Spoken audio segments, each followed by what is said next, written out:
Excuse me, how much longer until I'm called? We just called you. What?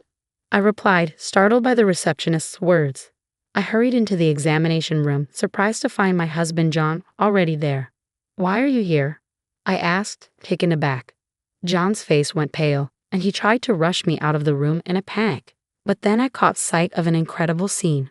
My name is Christy Thomas, and I'm 27 years old. I grew up as the eldest of two sisters and now work in corporate office management. 3 years ago, I married John, and we now share a home. We met in college, worked at the same part-time job, dated for 4 years, and got married. Even today, we maintain a relationship where we can talk about anything just like close friends. I'm currently 7 weeks pregnant. John and I wanted a child right after we got married, but it took us 2 years of fertility treatment before our dream finally became a reality.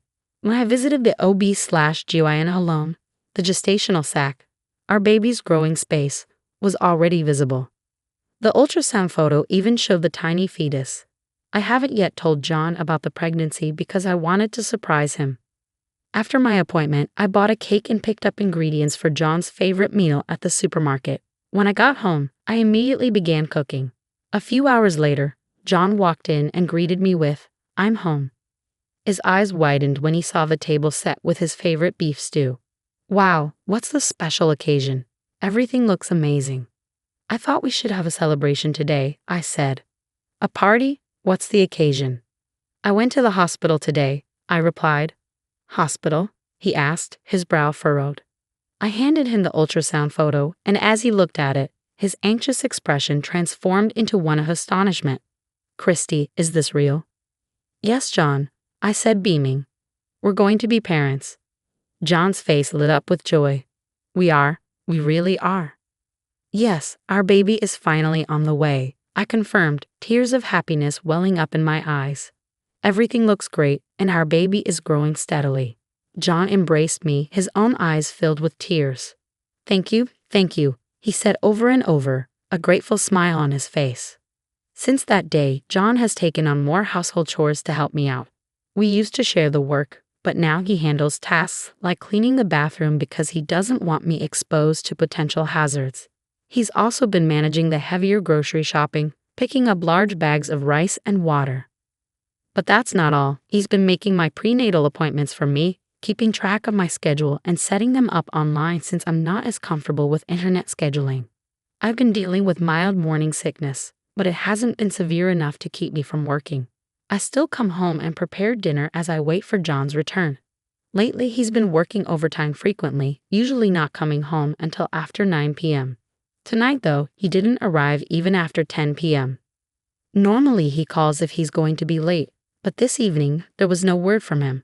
I tried calling him, but there was no response. I waited anxiously. Finally, just past 11 p.m., I heard the front door open. I rushed to greet him. John, welcome home. I was worried because you didn't contact me. Sorry, something unexpected came up, he said.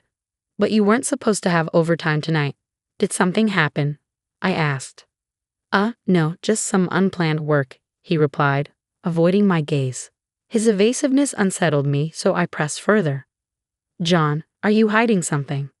What? No, I'm not hiding anything. Then why won't you look me in the eye? If there's nothing to hide, you should be able to tell me where you were and what you were doing, right? I told you, I got caught up with some unexpected work, he said, sounding defensive. A junior made a mistake, and I had to step in and handle it. Even so, couldn't you have sent me a message like you usually do? I texted you several times and even called. John, normally so composed, raised his voice at me, his expression one of frustration. This was the first time I'd seen him like this, and it startled me. He continued, his breathing heavy. After working late and then coming home to be doubted. What nerve? Is it entertaining for you to make a fool out of me? John, what are you talking about? I'm not making a fool out of you. I'm just asking why you were late. I told you it was because of overtime. What more do you want? John snapped. It's not about what I want or don't want. You didn't let me know you were going to be late, as you usually do. It felt strange. Enough. You're being so stubborn. Is it because of your pregnancy that you're imagining things? He shot back. What? I replied, shocked by his accusation. Listen, Christy, when you give birth, you won't be able to work. So who do you think will support us? Me, right? John continued, his tone dismissive. If you want me to provide for us, stop interfering with my work.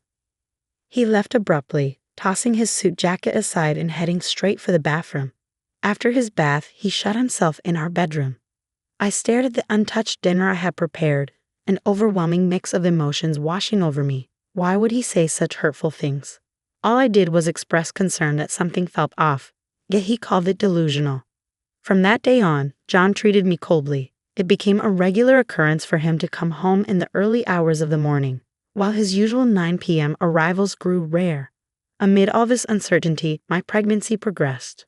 John, who had once been a helpful and supportive partner, now did no household chores, leaving everything to me. The burden of managing the house while trying not to strain my body began to take its toll on me. Eventually, the pressure of handling everything alone became too much to bear. I called my younger sister Karen. Hey, Karen. Hey, sis, it's been a while. What's going on? I had a bit of a disagreement with John. Really? You two are just like the saying, the more you argue, the better you get along, aren't you? My sister Karen is 3 years younger than me and works in the fashion industry. We've always been incredibly close and have been described as two peas in a pod. During my dating days with John, she was my go-to for advice, and she's an irreplaceable part of my life. That day, she listened to me vent for almost an hour. Talking to her eased my mind a little. I was in the 17th week of my pregnancy, and my belly was starting to show. Feeling stable and healthy, I returned to work as usual after my lunch break. But just as I was about to begin my afternoon tasks, something unexpected happened. I felt a sudden, unfamiliar twinge in my belly. The discomfort lingered, and my thoughts immediately turned to the safety of my child. Anxious, I left work early and rushed to the women's clinic I usually visit. Normally, John would handle making appointments for me, but today was unexpected, so I didn't have one scheduled.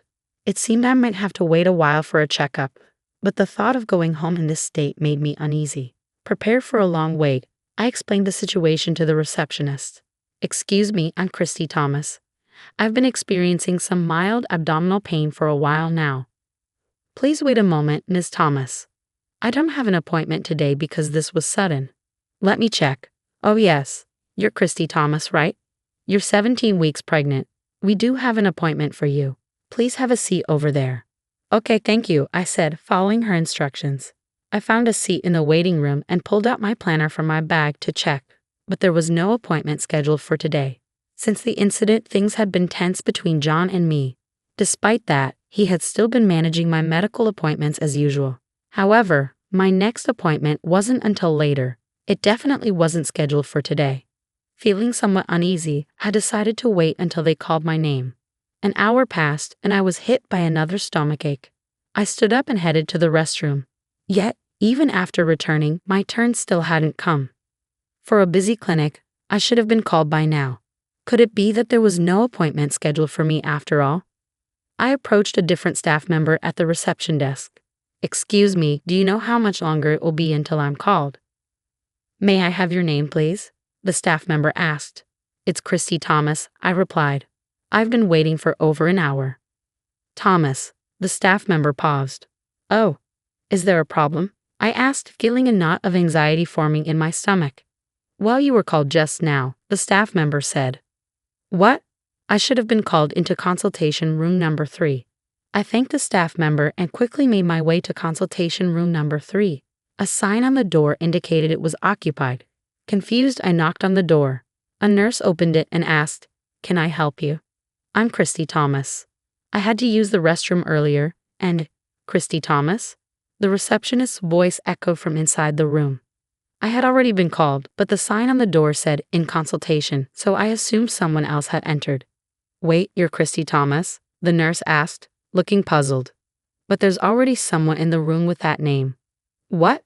I exclaimed. Nothing about the situation made sense. Determined to find out what was going on, I pushed past the nurse and entered the examination room. What I saw next was beyond belief. My husband, John, was standing there. Why are you here? I asked, shocked. John immediately began speaking in a flustered manner. Christy, what are you doing here? That was going to be my question. Why are you here? I retorted. Well, he stammered. Did you make this appointment under my name? Why? Just leave for now, John said, trying to push me out of the room. Given the bizarre situation, I couldn't back down. Explain this to me, John. Why are you here right now? I'll explain later, he pleaded. Just go for now. No, I want an explanation now. I can't just walk away from this, I insisted. As I argued with John, the doctor, who had apparently just returned from an internal exam, came back looking puzzled. Wait, Christy, the doctor said, his eyes widening in confusion. What are you doing here? I just got here, I replied. Then who did I just examine? The doctor asked. As the doctor spoke, the door to the examination room opened and my sister Karen emerged. Karen? I gasped, stunned. I was utterly bewildered by what was happening. Why was Karen here? Oh well, Karen stammered. Her hesitation only fueled my growing frustration. Why is the appointment under my name, and why did you just leave the examination room? The doctor, who had been observing the scene, stepped in. Mrs. Thomas, I apologize for the mix-up. She was wearing a mask, so I couldn't tell, but I thought it was strange when the baby seemed too small for 17 weeks of pregnancy. It was no wonder the doctor had mistaken Karen for me. We looked so much alike, and the mask made it even harder to tell us apart. Doctor, the woman you just examined is my sister, and the man over there is my husband, I explained. What? So you mean the father of the baby I just examined is? The doctor's sharp gaze shifted to John, whose face had gone pale. In that moment, I finally pieced everything together. John, Karen, I need an explanation from the beginning. Whether they had resigned themselves to the situation or not, they slowly began to speak. According to them, they had been in a relationship for about a year. While I was struggling to conceive and undergoing fertility treatment, they said they succumbed to temptation. When my pregnancy was confirmed, they were initially happy for me. But shortly after, Karen's pregnancy was also confirmed. Karen asked John to accompany her to the hospital because she was nervous. In his typical carelessness, John mistakenly booked the appointment under my name. He realized the mix-up just before they arrived at the hospital and, panicking, pretended to have forgotten the insurance card and completed the check-in under my account. While I was in the restroom, there was a shift change at the front desk. Karen must have seized the opportunity to slip into the examination room without crossing paths with me. Initially, the doctor didn't realize it was Karen since she was wearing a mask. However, during the examination, it became evident that she wasn't me. As the doctor puzzled over this, I arrived at the examination room. After regaining my composure, I underwent my own checkup. The abdominal pain was diagnosed as transient, and there were no issues with my baby. I gathered my husband and sister and headed straight for our parents' house. I also contacted John's parents and asked them to join us. Once everyone was assembled, I explained the entire situation. Of course, you're going to take responsibility, right? I asked, directing my question at my husband. Responsibility? Of course I will continue to be with you, Christy, he replied. Huh? What are you talking about? We're obviously getting a divorce, I interjected. But you just mentioned responsibility, he countered. The responsibility I'm talking about is alimony. I'm going to make sure you both pay for what you've done, I declared, feeling a surge of anger. What? Wait a minute. I never intended to get a divorce, my husband protested. His words ignited fury in my sister, who was standing nearby. You said you loved me more. Was that all a lie?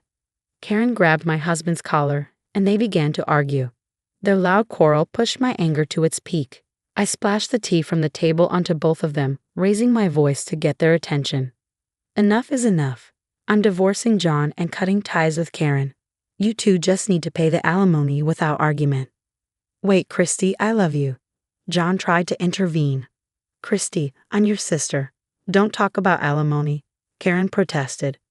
Both of you stop. You're only saying what suits you. How far do you plan to humiliate me? I'll collect the alimony by any means necessary, even if it means sending you two to hell. If you understand, get out of my sight, you scoundrels.